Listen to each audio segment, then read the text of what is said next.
Okay. Hey everybody, it's Mike here, the Watchman. You know, what a great day. It's a beautiful day up here in the mountains of Idaho. Everything's green and getting a lot of rain. It's really nice. Today we're going to bring you an interesting show. We're going to talk a little about the headlines that are out right now. And then towards the end of the show, we're going to talk about something vitally important to you, which is hurricane season. If you live on the coast, say you're in the Gulf or on the East Coast, it's that time of the year, and you need to be ready for what's to come. You don't want to have to get ready when it comes. So we'll get into that. Before we start, just want to remind everybody, here are the Watchmen, Long Island, New York, August 9th through the 11th. Fantastic lineup. You want to get in there and get your ticket now. You can save $20 off, excuse me, $20 off the early bird special price of $99 by using the code NY20. That's NY20. So then what you're looking at is you're looking at getting into this conference for $79. It's at the Hyatt Regency Long Island. Amazing hotel. Just beautiful. Golf course right there. 2 pools, indoor and outdoor. Make a vacation of it. Bring your family. Go up and see. Just see the coast, the East Coast, before the hurricanes get there, of course. So listen, we're going to jump right into it. We have Chance from American Survival Wholesale with us. He's one of the Here Watchmen sponsors and a dear friend of mine. Chance, thanks for joining us today. Good morning, Mike. It's always a pleasure. Well, it's great to have you back on the show. Now, folks, look at the headlines. Another suicide of a famous person today. And you know what? Anthony, I don't know how to say his last name. Bourdain. Anthony Bourdain. Hung himself in a hotel room. Now that's just the famous people. There were 4 of them this week. You take into consideration all of us non-famous people out there. And it turns out that suicide is now the 10th leading cause of death in the United States. It is a permanent solution to a temporary problem. And you need to reach out and help people when they're in stress and distress and pray for them. Suicide's got to be the most selfish act a person can commit. Chance, what do you think is going on in the world today? The depression level throughout the United States is absolutely incredible right now. We're seeing anger from people, friends and family, issues that they feel that cannot be resolved. I would say this: if you have friends or family out there that you can see something is different, right? Something is going on in their life and they're just acting a little bit odd, please, folks, take the time to ask some questions. Be there for them. At least have an ear to listen to what they have to say. Sometimes, especially when it comes to veterans, they just need to be heard, right? They just have some things that they're dealing with and they need someone else to talk to. And so my recommendation in any situation is be there for them, okay? You might not be able to stop it, but you might be able to make a difference in their life, right? And give them another option.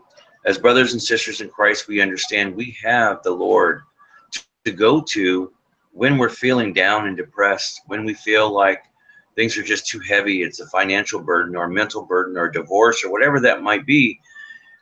We have the Lord to go to. We have prayer. We have these abilities so that we don't have to do this by ourselves, right?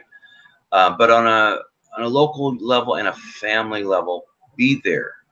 Even for those non-believers, be there for them. Have a listening ear. Take the time, because you could absolutely make a difference, Mike. Well, amen, Chance. I mean, we know brothers like you and I and sisters like your wife, Meryl, and my wife, Jeannie, we know the answers are in the Bible. We know that going to Jesus is the way to get through those tough times that you face. We all get depressed. We all get down. Life is an up and down thing. And if you think about it, you don't want life to be a flat line. We all know what that means. So you're going to have the peaks and the valleys. and you're going to go through it. Talk to people. Be when you're depressed like that, get out there and let them know. Now, Chance, switching to another topic, Nancy Pelosi. Now, I can't believe what she did this time. She was asked a simple math question, and she got it wrong, and her response was, oh, 46, right? I mean, and it was, she was wrong. I mean, this woman, as John B. Wells so eloquently refers to her, as a spit bubbling idiot. What is this just a prime example of why we need term limits? Exactly right, and it does say a lot about governing elected officials. I understand that being a politician probably isn't the easiest job in the world, but it doesn't seem to have a lot of requirements either, Mike. Math skills being number one. Understanding that the people that we put in office are supposed to represent us and our belief systems and our morals and our ideals, support our state, our legislatures, the things that we're trying to get accomplished. But in her case, I don't know. I think that maybe some senility and some other things have come into play, and maybe it's time to step down, right, and bring in some fresh blood, someone that can answer some simple math problem, answer some simple math issues and math problems. So I would definitely agree. Term limits should be set to about 8 years, like the president, and get fresh blood in there and maybe make a difference. I think you're right. I mean, what's frightening is here's an elected official looking at budget issues, and she can't subtract, minor math. She freezes up and looks to the reporters to get the correct answer. Frightening stuff. And then let's take a look for a second before we get into our hurricane discussion. Let's take a look at California. You and I are both refugees, proud refugees from the state of California. Have they gone completely off the rocker? They have a new law there that you can't do laundry and take a shower on the same day. You can only use 55 gallons of water per day.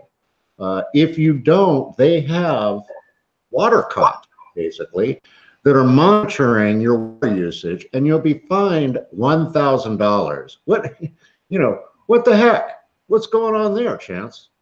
So back to math, Mike. Here we go. So 55 gallons of water. The average person to take a shower uses about 40 gallons of water, right? There's 40 of your 55 right there. I actually have some other statistics. Laundry takes 40 gallons. A shower, takes 17 gallons. There's 57 gallons of water for one person. That's it. Now, no one has taken a drink of water yet, right? So how does this math work out? Here we go again. In this article that I read, I find it really amazing that, I don't know if you remember that UCLA flood where how many hundreds of thousands of gallons? Oh, it's 20 million gallons of drinking water. This is potable drinking water rushed down the streets on the UCLA campus, right? The issue is for everyone there. If you don't have an infrastructure that is maintained, the problem isn't folks watering their lawns. The problem is we're losing, I think they lost, what was it?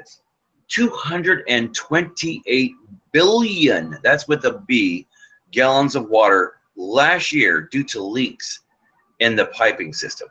Just leaks. So just like many governmental agencies, they come after the community. Oh, you've got to cut back. Well, how about instead we fix the infrastructure, stop wasting billions of gallons of water? Problem solved, right? Problem solved. Amazing, Mike. Well, it is. And, California already stinks. Now it's really going to stink if you think about it. People taking showers every other day now. I mean, it's craziness out there. I think, we're going to, Jeannie and I have to go to an undisclosed location.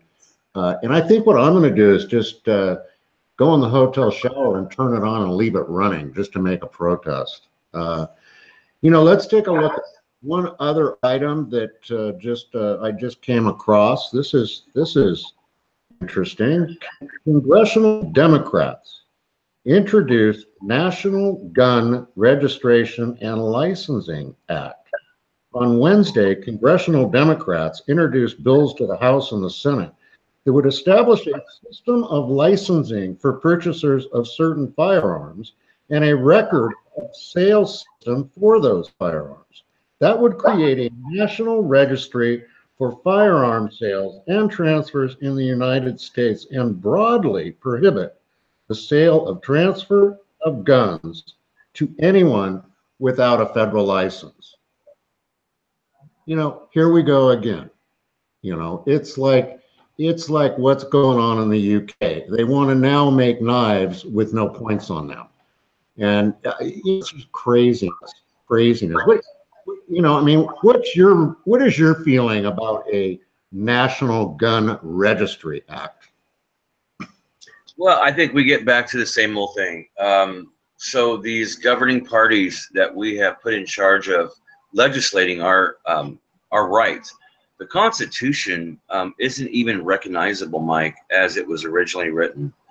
Our founding fathers were pretty clear that we have the right to bear arms, that we have the right to protect our families. I don't remember seeing anything in the Constitution that we only have the right if we register our weapons with the government. I don't remember seeing that there. And so one by one, our rights are being attacked.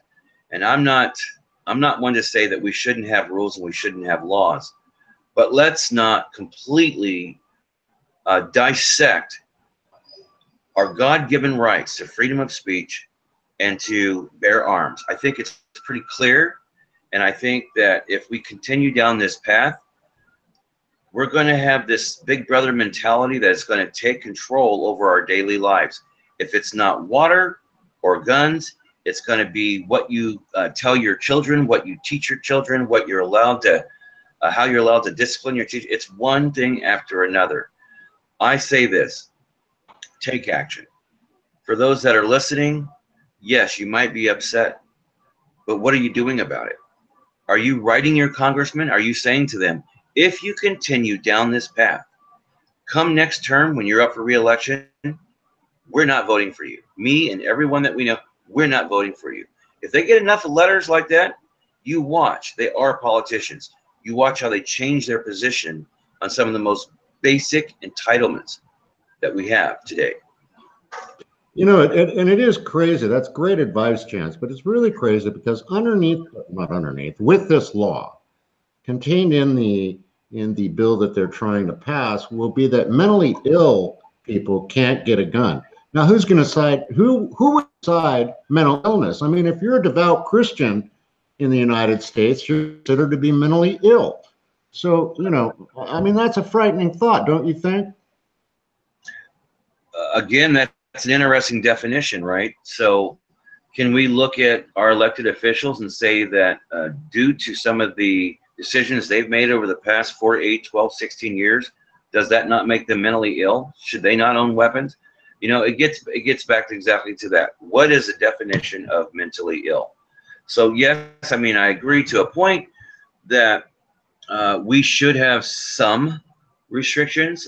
If, you know, you've in the past gone on a shooting spree, yeah, you shouldn't own a weapon. Okay, I get that. But you have to be careful in the definition of those terms.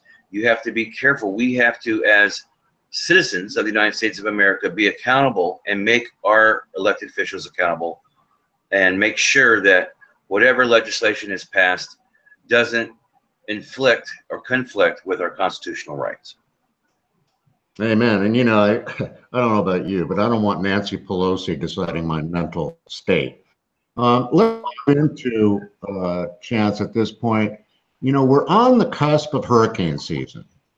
You know, if you're listening to this from the Gulf Coast, from the East Coast, you know, it's that time of year. Now, typically, what people do is they get the hurricane warning, they see all the stuff on TV about the hurricane moving in to hit land, and they start out, and and trying to go to the store and Home Depot to buy stuff.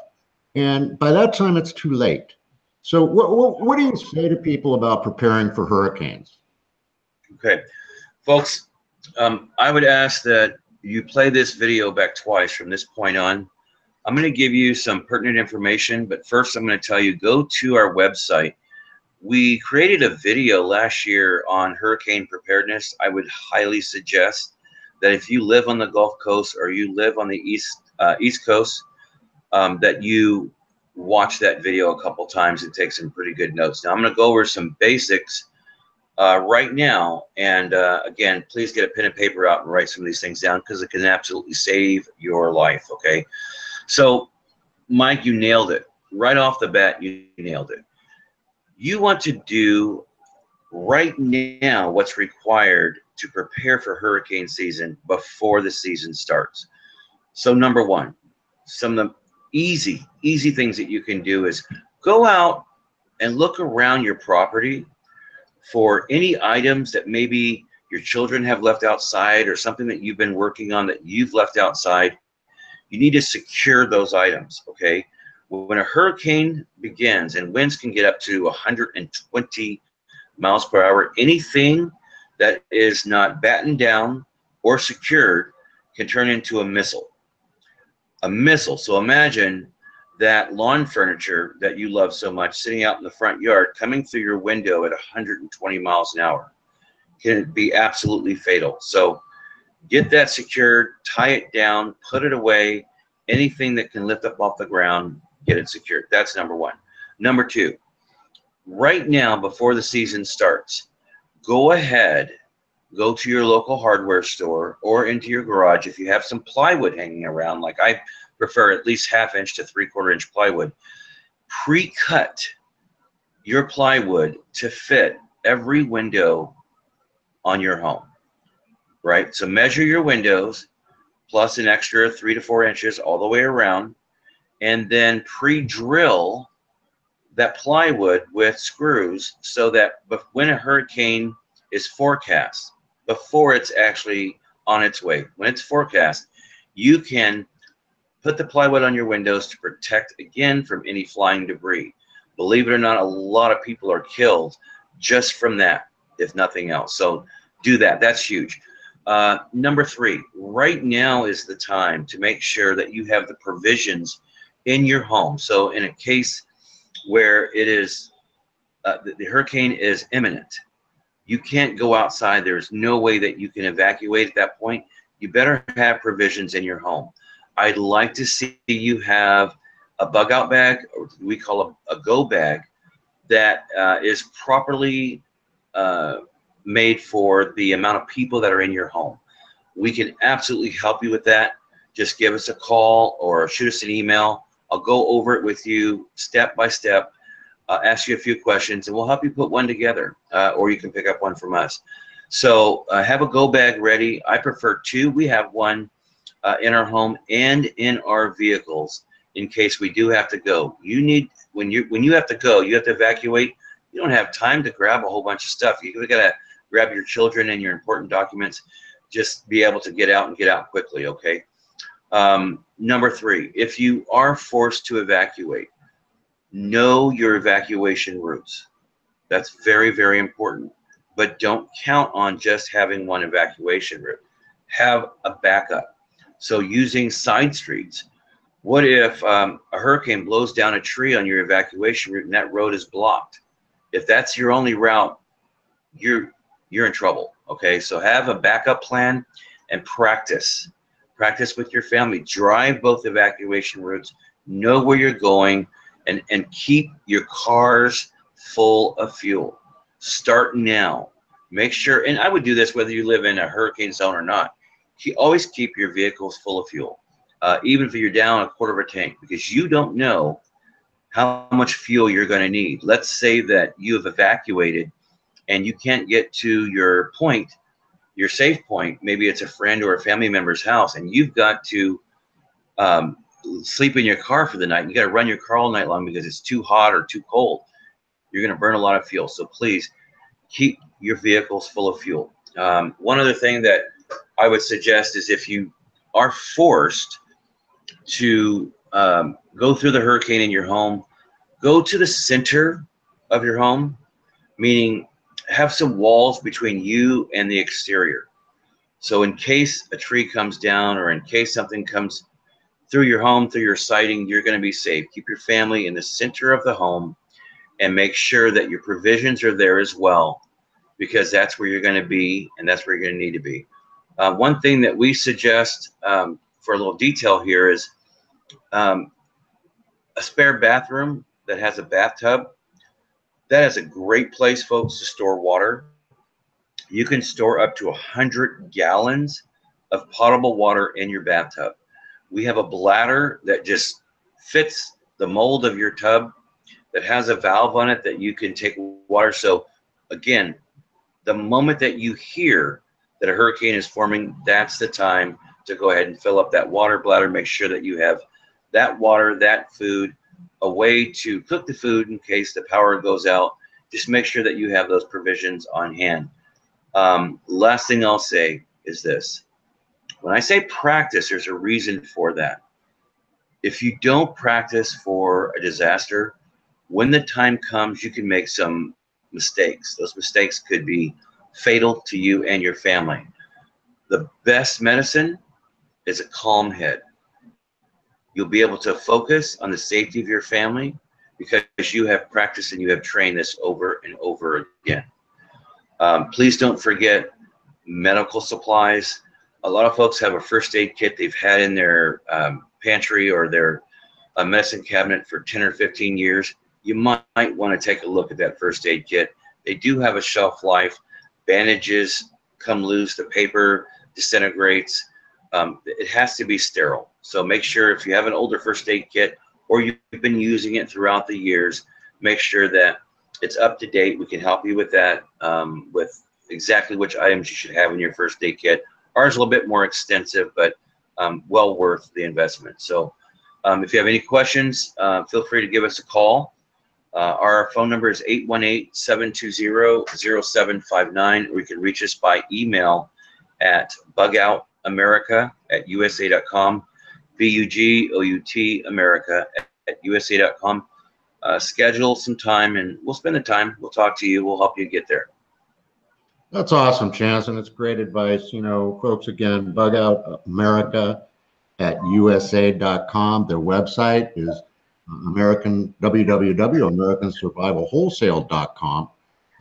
Get on there and look at what's going on and be prepared. And, you know, after the fact, Chance, I know you have a lot of water purifiers. People, you're going to want to think about that. We have Berkey products that we can get you significantly cost. There's a lot of stuff out there that you can avail yourself of. AmericanSurvivalWholesale.com is like going to the Home Depot of survival products. I mean, he's got everything that you would ever want there. So take advantage of what Chance has to offer. Chance, I want to thank you for coming on the show today. I know you're on your way to a big celebration this weekend. We wish you the best, and we're going to be praying for you. Well, thank you, brother. Thank you. Last thing I want to say is Simply Clean Foods, www.simplycleanfoods.net. We just brought in yesterday by freight pineapple that is so sweet. I mean, I have had pineapple from the store that's not as sweet as this pineapple, this freeze-dried pineapple, and I'll tell you why. When they pick the pineapple from South America or Hawaii, for example, they have to pick it when it's young. It's not completely ripe because it's got to make a long trip on a boat, for example, to the U.S. So by picking it before it's ripe, it just does, if you notice, it just doesn't have that sweetness, that flavor. Well, when we freeze-dry products, we're able to pick it at the peak of ripeness, so it's so sweet. Folks, you've got to try the pineapple. Also, blueberries came in, great antioxidant. Blueberries, same thing, very, very powerful in flavor, makes great smoothies. Then our green beans came in, beautiful, perfect green beans, a little bit of garlic, they're wonderful. And the cauliflower just came in as well. So those are new to the Simply Clean Foods pipeline. I would highly suggest that you guys yeah, check them out on Simply Clean Foods and see for yourself. The pineapple will blow you away. That's awesome. You know, you can make like a pineapple blueberry smoothie to have on your celebration this weekend with your There wife. you go. You know? There you go. Something, There make a you go. tropical drink out of it. You put a little umbrella in it. You know, who knows? Sure. And Absolutely. did you get cauliflower? Yeah, cauliflower, green beans, blueberries, and pineapple just came in. I mean, they were actually packaged, let's see, a week ago. Wow. 1 week ago. I mean, that's pretty fresh. So, yeah, take advantage of that, folks. You know, go to simplycleanfoods.net and try out that pineapple, guys. It is fantastic. Hey, look at all you keto fans out there doing the keto diet. There you go. Get the cauliflower, stock up on it. You can make cauliflower crust pizza, which Jeannie's made. It's awesome. I mean, it's absolutely awesome. So get busy. Listen, I want to thank everybody for coming on for listening to the show today. We appreciate your support. Click that subscribe button if you're listening. Also, don't forget, Long Island, New York, August 9th through 11th, here at WATCHMEN, MEN.com. Get on there, get busy, activate your faith. We're taking our defibrillator with us to Long Island, and we're going to bring Christians back to life all along the East Coast. So get there, be a part of it. Listen, as always, there's nothing that you can't do with Jesus in your heart, except nothing at all. Get out there, make it happen for Jesus. God bless each and every one of you. We'll see you next time here on the Watchman's Report.